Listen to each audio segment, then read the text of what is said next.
الشكل جراي فاتو كدارين لي لا ما ادري كيف هذا اللي باش صح ما طبعا laga hadlayo باقر jeedinayno lagu kalifay madaxweyne ku-xigeenka ninka iminka u naqaana anaku ninkida buusiya iyaa khidmad dhaliyey khidmaddaa waxa uu ku soo duuliyey tolkii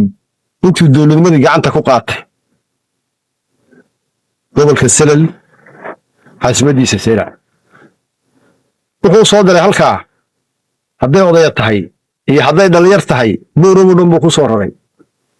laamihii ammaanka ee waxaa ku shaqo lahaa iyo gobolkii iyo maayir iyo xildhibaano iyo dowladdii halkaa ka jirtay intaba wuxuu yidhi ilaaliya kuwa fidnada wada dadkan waxay geysteen dhibaatooyin badan oo nooc kastaba leh soomaalinimada ka dhaxaysa laakiin deegaanadu kama dhexeeyaan ninba deegaankiisa iyo gobolkiisa laguma hayso madaxweyne ku-xigeenkaayay inuu yidhaahdo beesha ciise beeshaydaan dhulka uga rarayaa maantana annaanka madaxweyneha oo dalkii madaxweynuhu ka maqan yahay awooddeedaan isticmaalayaa laamihii ammaankao dhan baan odhanayaa awood ma samayn kartiin go'aankaygan baa soconaya sharcigiina inuu gacanta ku qaatay ayaa noo soo baxday wixii ka dhasha madaxweyne ku-xigeen adaa degta saaran anuse maxamed cali baan ku leehay kuma lihi madaxweyne ku-xigeen umana qalantid uma qalantid qofkaaga kale uma qalmo somalilan 34 sano iyo beesha ciise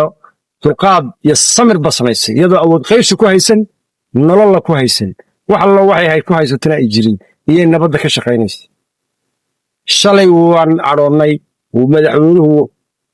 kaalay uu yidhi waan wala hadalnay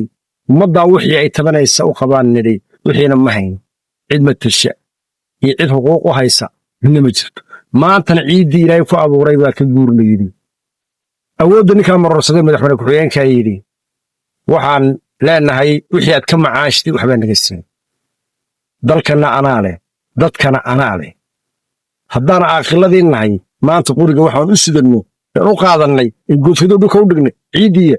cimriga iyo cisiga ummaddaydaan difaacaynaa halkaa waa hawsha madaxweyne ku-xigeenku ku kacay beesha gadabursina waxaan leenahay waxa weeye wixii aad tafatay uu kuu diray madaxweyne ku-xigeenka waad fulisay oo waxaad ka macaashay waddada anoon boorama ugu imanayay ee kugu soo safrayey iska xidho ta aduga ku soo safraysay ee ku soo guri doonanaysana waan xidhay dadka iyaga dhexdaada jooga iga kaxayso 24 saacadood gudahooda waa inaad igala baxdaa dadka dhexdeeda jooga kii ka bixi waayow aad ku geysatay adigaa leh adaa leh 24 saacadood ku soo duulay iyo ku dhari ku dhex karsanaya iyo ku daasad ku dhex iibsanayaba 24 saacadood gudahood waa inaan kaga baxa waxaa intii ka dambaysa waxaan aqbali karna ma jirto dowladdii dhexe ee dakhliga halkaa u marayey ee intaa nolola ku haysay ee ka khatanaa ee cashuurteeda qaadanaysay ee ummaddaa tiri anaa u dowladda ee difaaci weydey waxaa ka soo baxay halkaa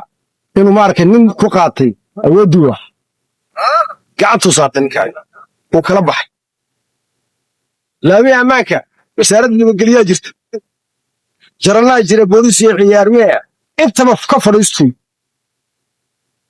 gobolkaa wixii ammaan ka shaqaynayaan dhammaantooduu fadhiisay ninkaay tala kama qaban kartiin ammaan ma sugi kartiin faraa ka qaadooyo anaa isdifaacideen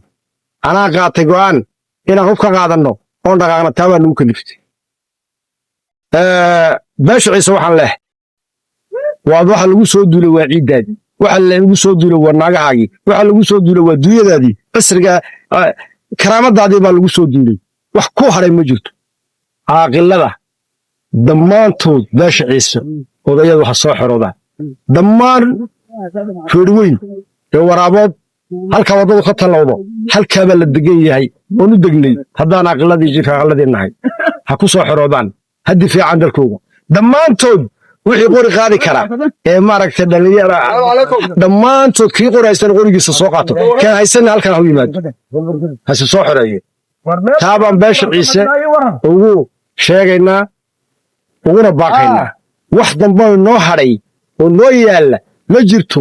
shan cishaas saylac ayaa lagu dukubrayaa saakaa qoryo la soo qaatay ballaankurusuro u soo saaray saakaa ciidankii kuwii samaroonka ay qoryaha sitay qoryaha ay dowladdu lahayd ku dagaalamayeen oo dariiska laga saaray beesha ciise fadhiga ka kaca dhammaantoodna la soo galo halkaabay noloshu taallaa halkaabuu raashin ku yaallaa halkaabay taladu ka go'daa meel alla meeshuu joogo nin kastaba soo dhaqaa waxa weeyin anigu xaniyahaagan fuuli baa tii anna xaniyahaagan fuulayaa anaa xaniyahayga fuuli dalkayga iyo dadkayga iyo dunyadayda iyo hawshayda iyo xafladeedana anaa ka mas-uulo qabsanaya waxa weeyin ninba loo jooji maayo nin kastoo beesha ciisaa meesha uu joogo tallaabadiisaa qaato go'aankiisaa qaato ha soo xiroodo